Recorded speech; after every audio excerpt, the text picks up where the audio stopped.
first question would be, you had a wonderful time working for CAF, obviously, but a few months ago you said that you were resigning. Can you just tell us about why you decided to leave your role? Because obviously we thought that you had occupied a very important position and you were doing wonderful for yourself. Why did you leave? You know, whenever I take a position, I think about my family first. Then I think about my country, because at the end of the day I represent my country.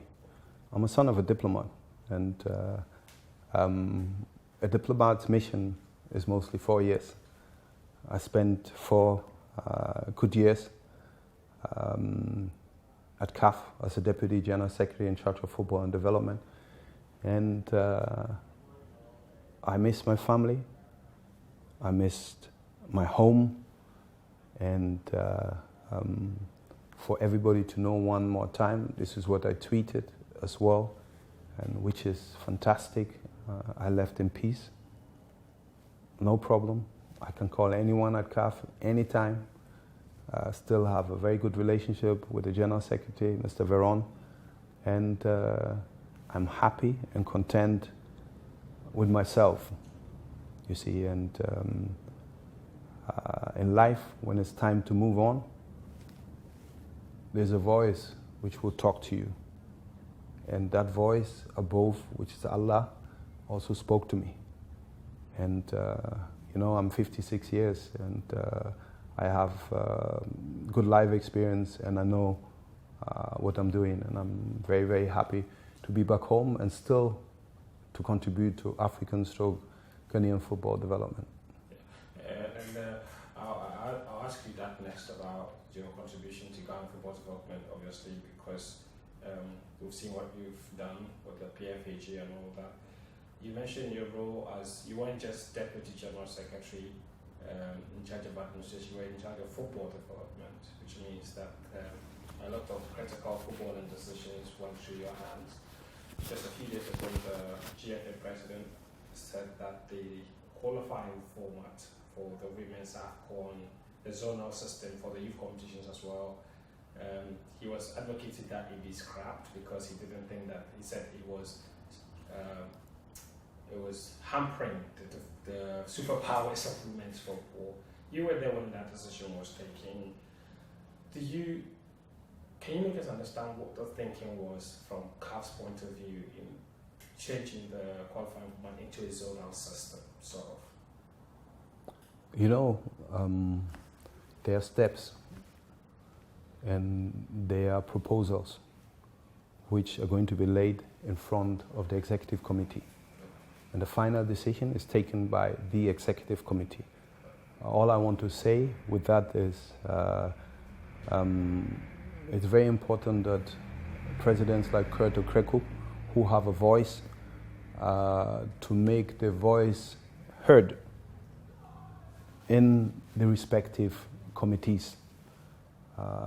Definitely nobody would like to see a Ghana-Nigeria before, but I think these are things they are going to work on, and maybe they will rectify the qualification modus in a way. But as an admin, you always have different proposals before you lay it in front of the EXCO, which then votes for a certain decision. And once again, I would have not loved to see Ghana, Nigeria now, you know, but it has happened, so let's learn from it and move on. PFAG is an organization that you basically founded on your own, and you've grown it from a baby to what is now a very strong platform for professional footballers in this country. Briefly, you're back home now. I believe that you're fully paying your attention to this organization. What is your vision for the PFAG going forward, apart from what you've already done? Where do you see this organization in the future? You see, PFAG, as I mentioned, is my baby. I'm the founder and the general secretary, but you can never do it alone. I had founding board members who also contributed a lot, like Augustina Himfo, Samuel Kofo, Kwame Ayew in particular. And then later on, Ibrahim Tanko joined. My right-hand man, Solomon Thorsen, who was also a former footballer, who was not that known here. He's a chartered accountant and played most of his time in England. Of Yusuf Al-Hassan Chipsa, who's the head of player relations, you know, and Abdi Pele is part of the board, you know. And what is very important that what does a players union mean is solidarity amongst players. This is what people have to understand. It's not about Anthony Baffoe. It's not about Abdi Pele. When I speak, I can speak on my behalf, for myself. I can go out, but I must always think if it can affect the players. What I'm saying, that's why I have to be careful of what I'm saying. The local players, or let me say home-based players, and the international players. So this is very important. And players must also understand that when you are going in, when there's a dispute within the team, it is not about the individual. It is about the team. My former chairman, Nana Brew Butler, I remember a couple of years ago I was invited to the University of Cape Coast, and he spoke. And then he told the players, you see this man sitting there? He used to have dreadlocks. And he used to worry me a lot. And he got up and he said that, why is it that the professional players have a different bonus from the local players? And Nana Butler told them the story. That I got up and said, every player must be paid the same. So it's not a coincidence that I find myself in the helm of affairs in regards to the union. Unions are essential. Unions are very, very important. What we are doing is to educate the player better. What was good, the previous administration, this is one thing where I sat also with the former president Yantichi. Sami Kufo accompanied me, Ahinfo, Kwame Ayew, and we were talking to him to place players on various committees, to have representatives. And he implemented it. Kurto Kreko is continuing, normalization committee. For the first time, you had a footballer as part in the normalization committee. You see, for me, it's not to take a Fentour and put him in the finance committee. Maybe you don't know anything about finance. That doesn't make sense. Put him there where he can contribute.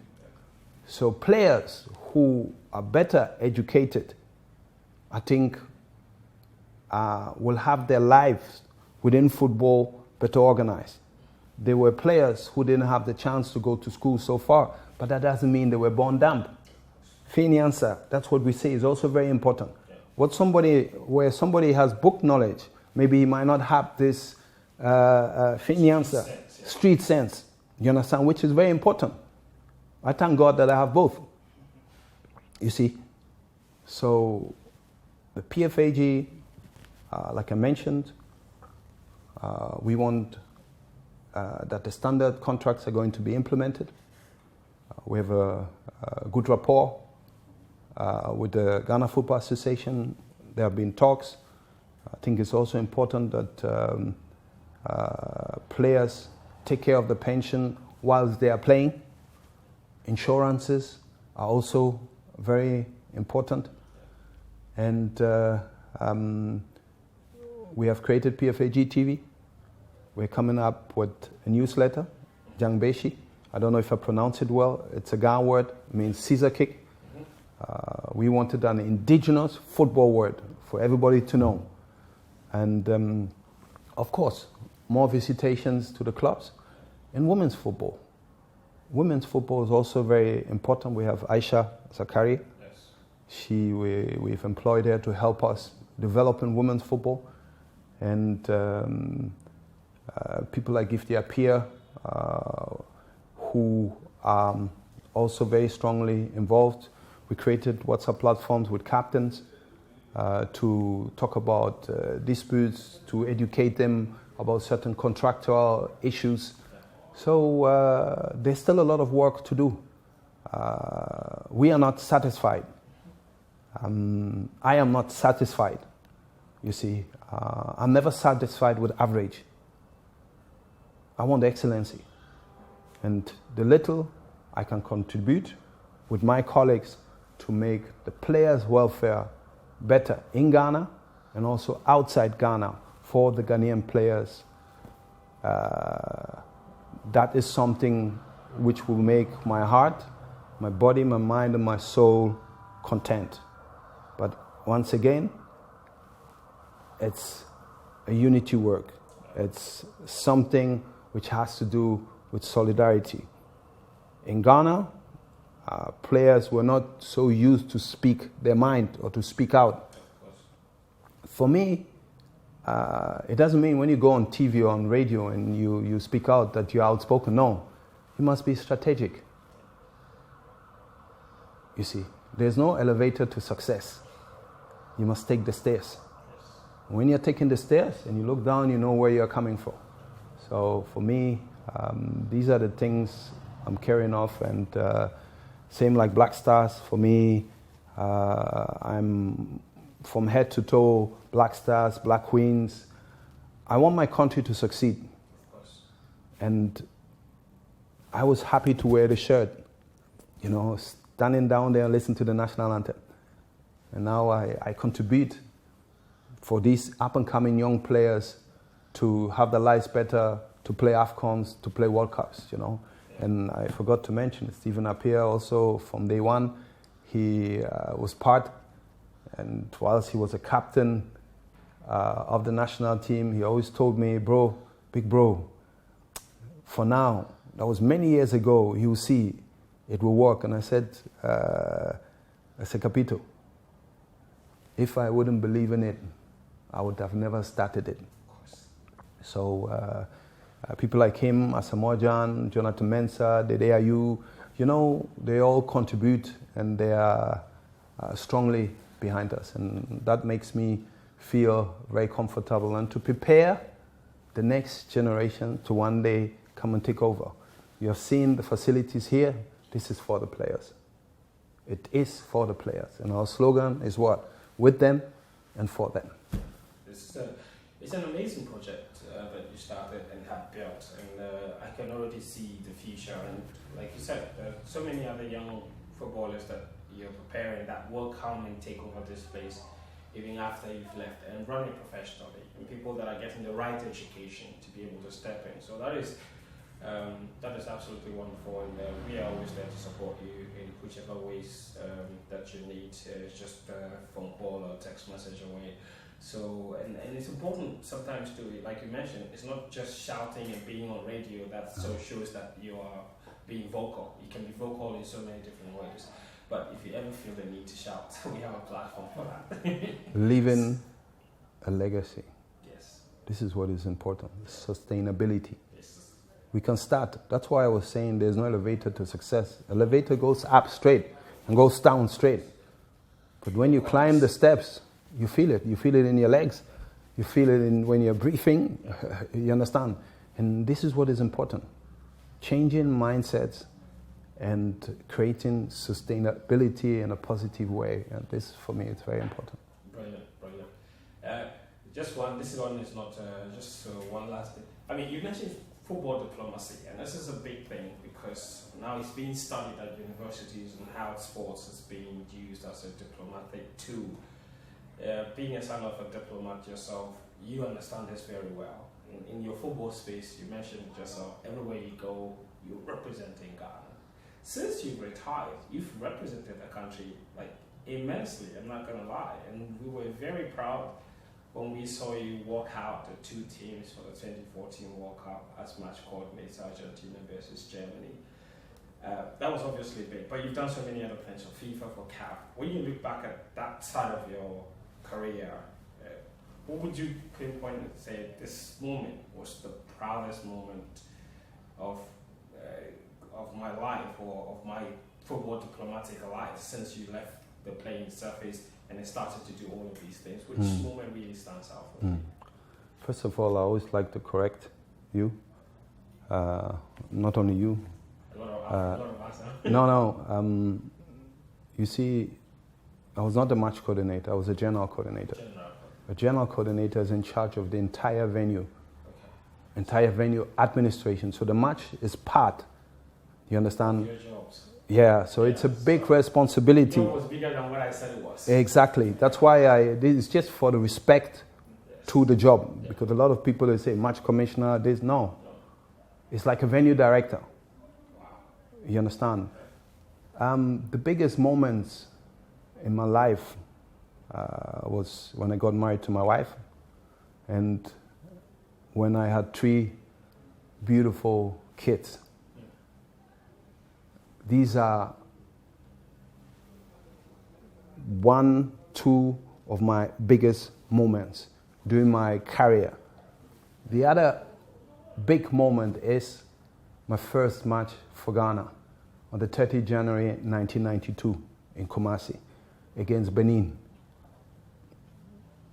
And you see, when Stephen Appiah or Sule or Michael Ayson, they are a different generation. They come to me, big bro, we saw you with the flag. When you came to play the first time, I was a ball boy, I was this, you see. And he said, how was that when you took the flag? And you know, I said it was not planned. Bokatsiz,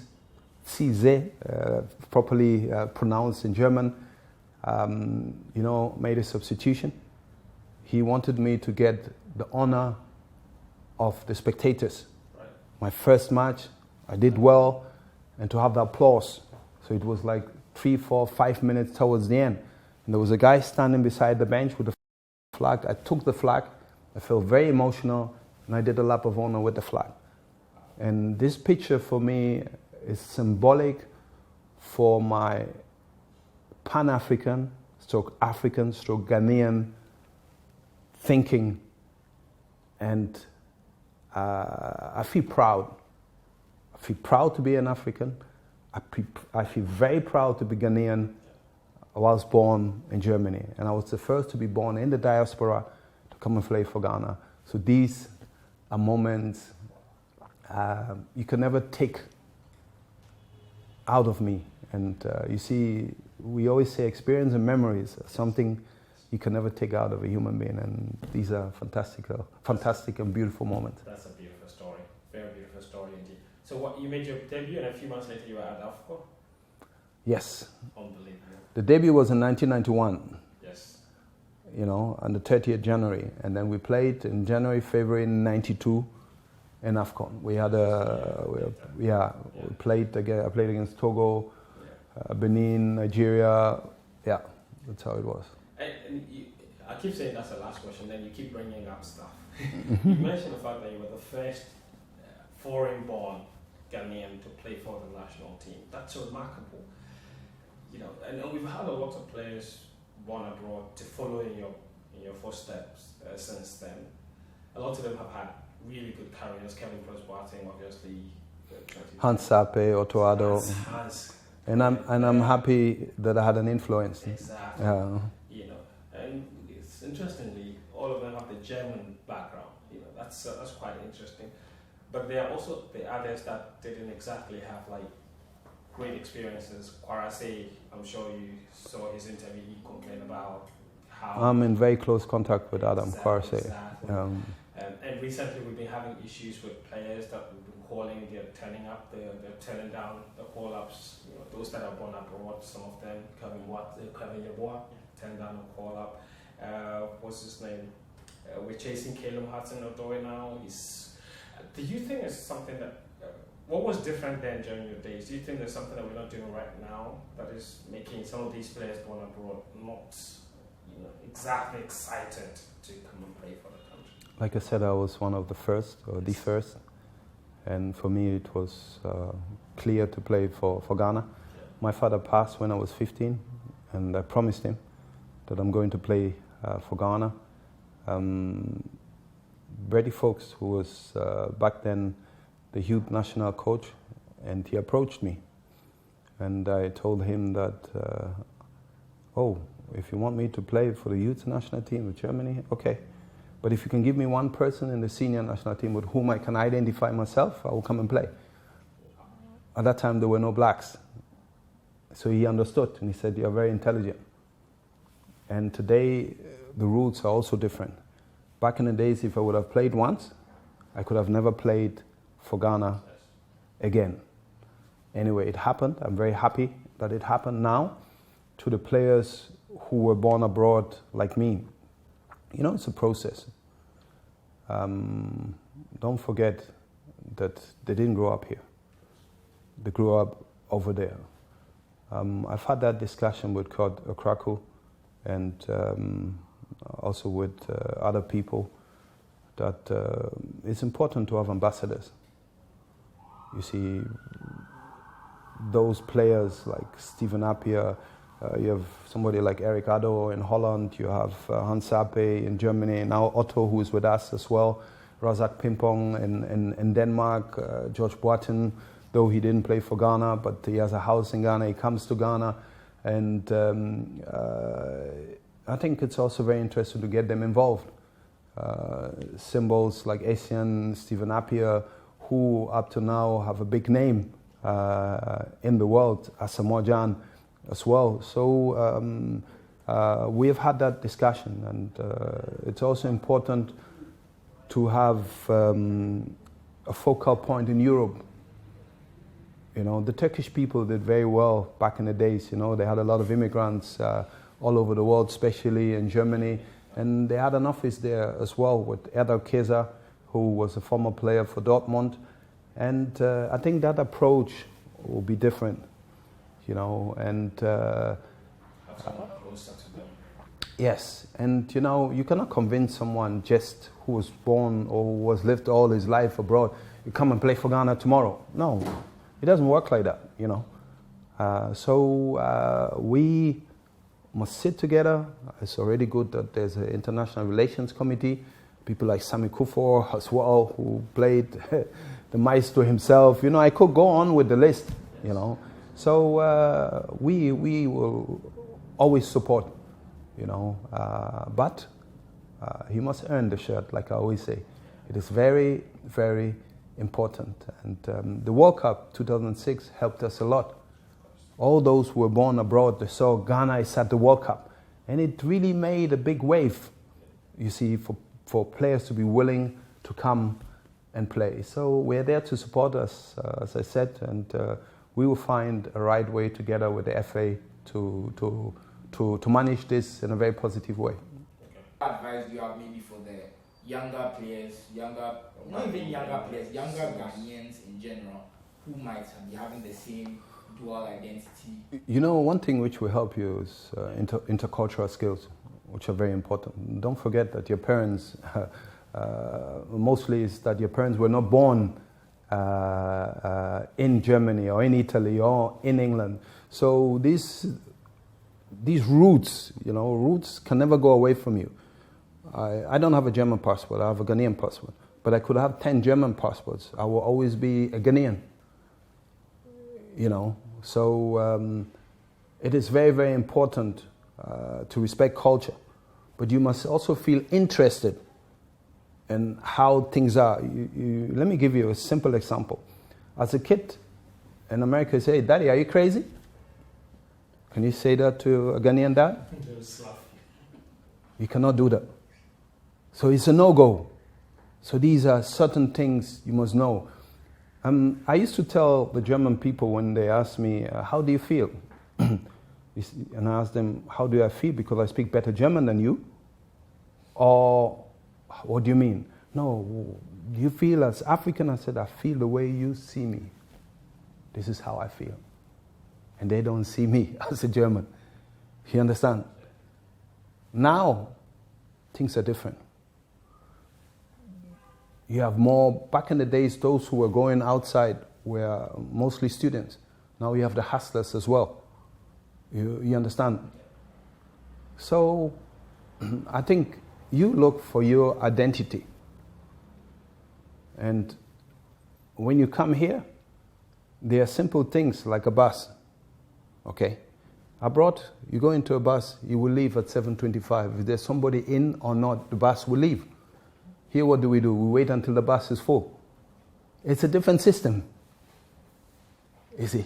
So, if you behave like you're abroad, you cannot succeed. What you should keep is your discipline. This is very important. But this color is for Africa. One last thing, what we have to mention here is Gerard Asamoah. I was very happy and very proud that he was one of the first blacks to play for the national team, which helped other Africans in Germany as well. We had people like Erwin Koste there, Jimmy Hartwig, who of mixed race, who played 2 or 3 matches, but then comes the person who was born in Ghana, left Ghana to Germany and played, which was also very important. Maybe if my youth coach or the youth coach would have asked me the question, if I would not have asked him that question. Give me one person with whom I can identify myself. Now there are plenty. Yes. You understand? So you also have your phones, social media, all these, things change. But I think it is what you make out of it. When you go to Germany, you can also not behave 100% like the way you behave here. Because like I told you, if you miss one bus and you're going to work a bit further, you have to take other bus, definitely you'll be late. Because you always miss your connection. They give you 3 times and they say out. So it's a good thing. And sometimes there are certain things in there which are also not so good. But generally it's about you, your identity, what you want, how you want to feel. Thank you.